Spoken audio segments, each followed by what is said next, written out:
समाज में न जाने क्यों बेटियों के प्रति इस तरह का भाव बना हुआ है। एक बात मैं आपसे कहूं,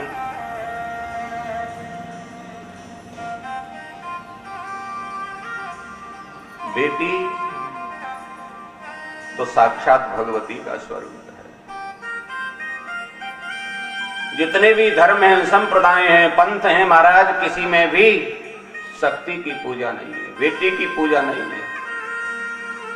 हमारा सनातन धर्म ही ऐसा एक धर्म है जिसमें कि शक्ति की पूजा है। हमारे यहां तो कहा जाता है यत्र नार्यस्त पूज्यन्ते रमन्ते तत्र देवता। जिस घर में, जिस परिवार में शक्ति की पूजा होती है, नारियों का सम्मान होता है, उस घर में देवता निवास करते हैं।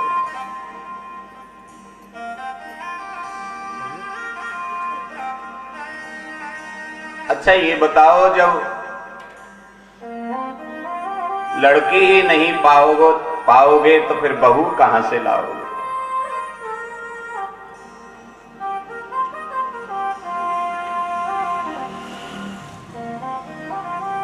एक बार को आपका बेटा आपको किसी मौके पर धोखा दे सकता है, किंतु बेटी कभी धोखा नहीं दे सकती। जितना ख्याल माता पिता का बेटी रखती है, उतना बेटा नहीं रख पाता।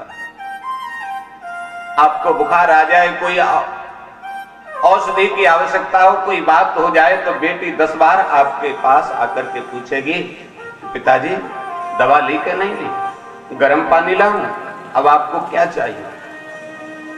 बेटा तो दिन में एक बार पूछ ले तो बहुत बड़ी बात है। और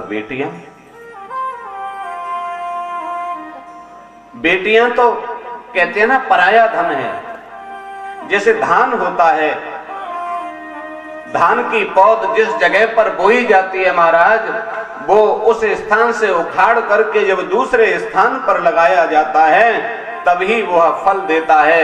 जब तक उस स्थान से हटा करके दूसरी जगह नहीं लगाया जाता, तब तक धान फल नहीं देता। उसी प्रकार से तो धान की पौध की तरह है। एक कुल वंश परंपरा से निकल करके बेटी को दूसरे वंश परंपरा में जाकर के वहां के नियम कानून मान्यताओं का निर्वहन करना पड़ता है, और वो वहां के और यहाँ के चक्कर में पढ़ते पढ़ते पूरा जीवन निकल जाता है।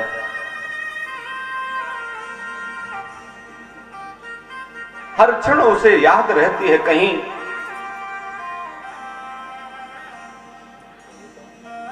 मेरे पिता की बात कोई खराब नहीं हो जाए।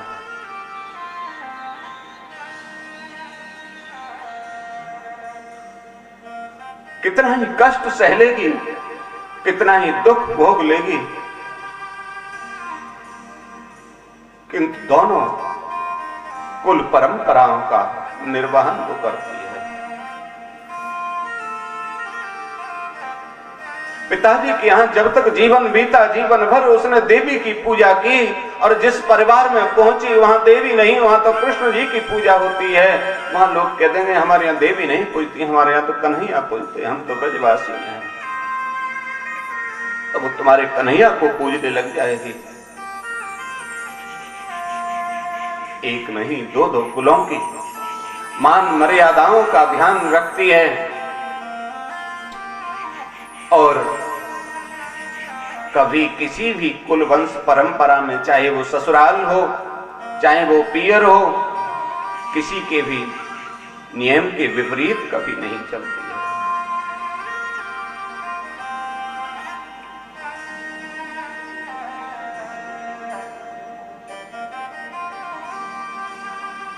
पुत्र कहते हैं पुंनाम नरकात् त्रायतेति पुत्रः। जो पुम नाम के नरक से त्राण करते हैं पुत्र, महाराज जीते जी माता पिता की सेवा करें, उनकी आज्ञा का पालन करें, और मृत्यु के बाद उनका श्राद्ध आदि करें, वह तो पुत्र है।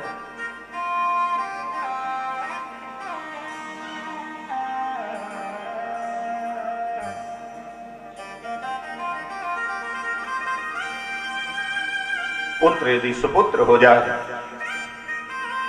तो पूरे कुल को तार देता है, और पुत्र यदि कुपुत्र हो जाए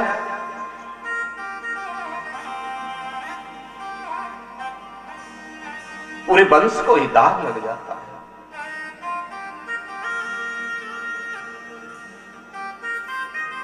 पूत कपूत सुको धन संचय, पूत सपूत सुको धन संचय। पुत्र यदि सत्पुत्र है तो उसको बहुत धन संपत्ति एकत्रित करने की आवश्यकता नहीं है, और पुत्र यदि सुपुत्र है तब भी उसको बहुत धन संचय करने की आवश्यकता नहीं। यदि सुपुत्र है तो अपने सत्कर्म के माध्यम से वो अपनी व्यवस्थाएं कर लेगा, यदि कुपुत्र है तो करोड़ों कमा करके लग जाओ, वो सबको जीरो कर देगा।